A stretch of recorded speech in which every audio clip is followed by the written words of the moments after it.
नमस्कार दोस्तों, आप देख रहे हैं मेरे YouTube चैनल घोस्ट हॉरर। आइए एक नई कहानी की तरफ। रात का दूसरा पहर शुरू हो चुका था।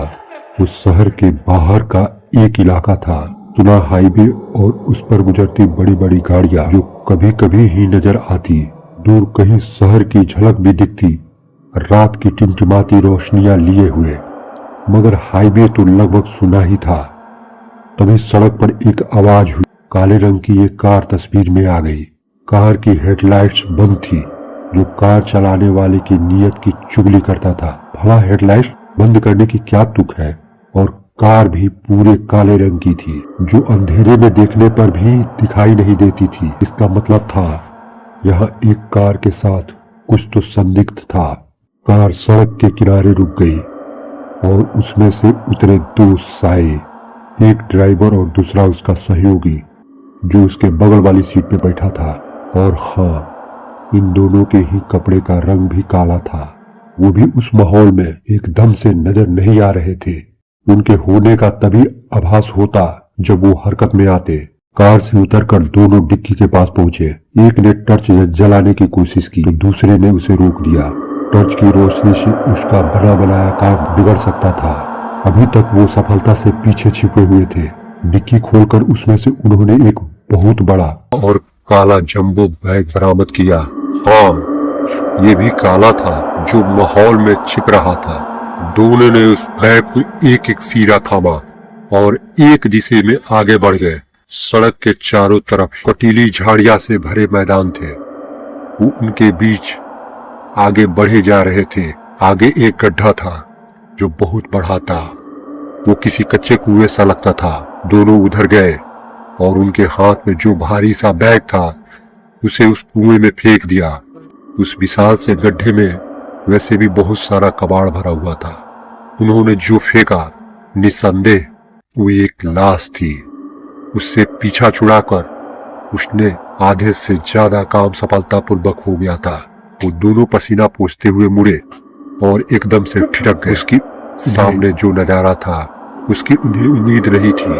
उसने कुछ 3-4 फीट की दूरी पर एक कंटीली झाड़ियां थी। उस झाड़ी के पार खड़ी एक आकृति शायद उन्हीं ही देख रही थी।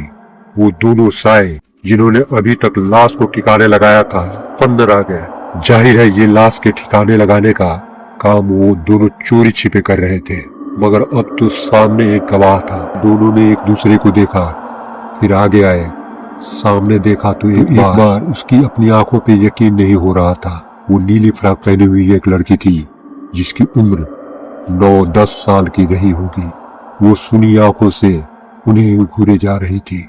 उसके बाल कोहनी तक लंबे थे और उसने हेयर बैंड लगा रखा था। पैरों में भी मोजे के साथ जूतियां पहन रखी थी। उन दोनों बदमाशों को ये बात बड़ी अजीब लगी कि इस वीराने में ये लड़की क्या कर रही है, वो भी अकेले। उन दोनों ने हर तरफ देखा कि कहीं उसके साथ कोई और तो नहीं। आखिर इतनी बच्ची इस वीराने में अकेली? अजीब लग रहा था, मगर वहां दूर दूर तक कोई नहीं था। अब क्या उसका भी मुंह बंद कर दें? अब क्या इसका भी मुंह बंद कर दें?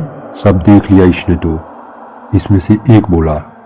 मगर ये अजीब नहीं लग रहा, यहाँ कोई भी नहीं है, बस अकेली ये लड़की बेघर होगी, भिखारी होगी या घर से भागी हुई।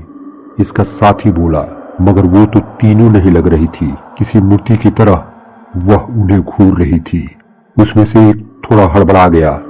आखिर किस तरह की बच्ची इतने डरावने माहौल में इतनी शांति से यूं अकेले खड़ी रहेगी? तभी उसका साथी जो उस लड़की से नहीं डर रहा था आगे बढ़ा।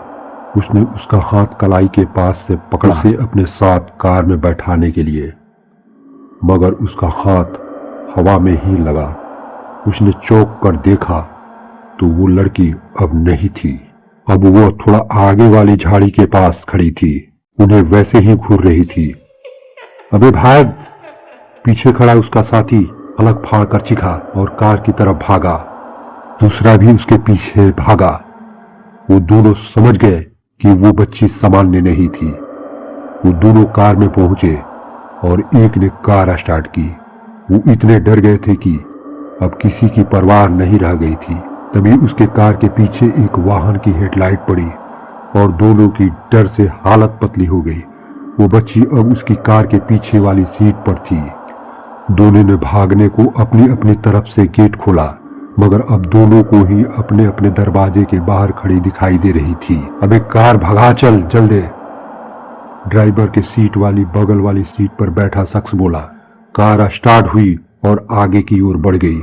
वह शहर से विपरीत दिशा में भागने लगे, मगर वह लड़की बार बार सड़क पर दिखती और गायब हो जाती।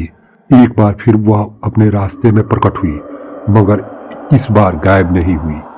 मैं तो कहता हूं उड़ा दे साली को। वही शख्स दहशत से फिर चिल्ला और कार ने उसे टक्कर मार दी और फिर रुक गई। जो शख्स गाड़ी चला रहा था वो स्टीयरिंग पकड़े पकड़े हाँफता रहा। फिर वो बगल में मौजूद अपने साथी की तरफ मुड़ा। वो मर गई क्या? वो भयभीत स्वर में बोला, मगर इससे पहले वो जवाब देता, घुटने के पास से कटा हुआ एक एक पैर उसकी कार की विंडो स्क्रीन पे ऊपर से फिसलते हुए नीचे आ गया। पूरे विंड स्क्रीन पे काला खून फैल गया और बस वो दोनों पागल की तरह चीखते हुए कार से बाहर आ गए। इस कोशिश में एक तो उलझकर गिर ही पड़ा।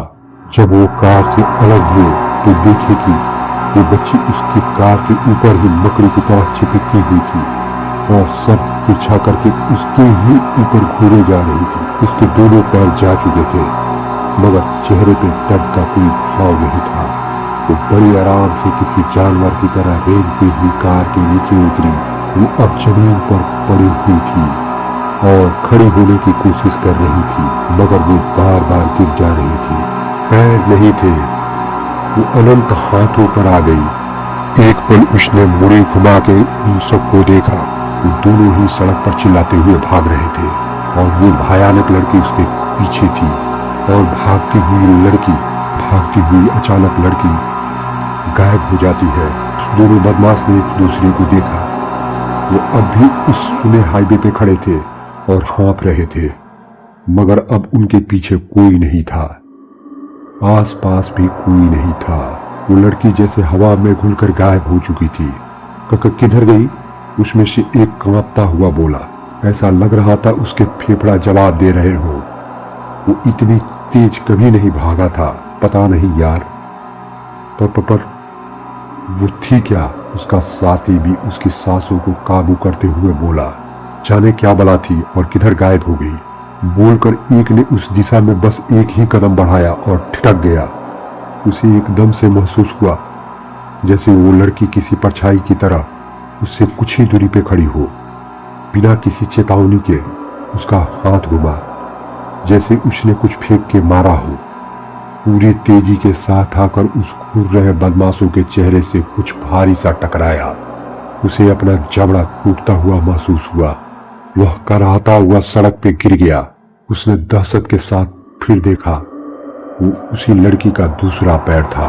वो उसके सामने ही सड़क पर पड़ा हुआ था और उस दहशत भरे माहौल में भी उसका ध्यान गया कि उस पैर का एक निशान गुदा हुआ था, एक अजीब सी वृत्त का निशान।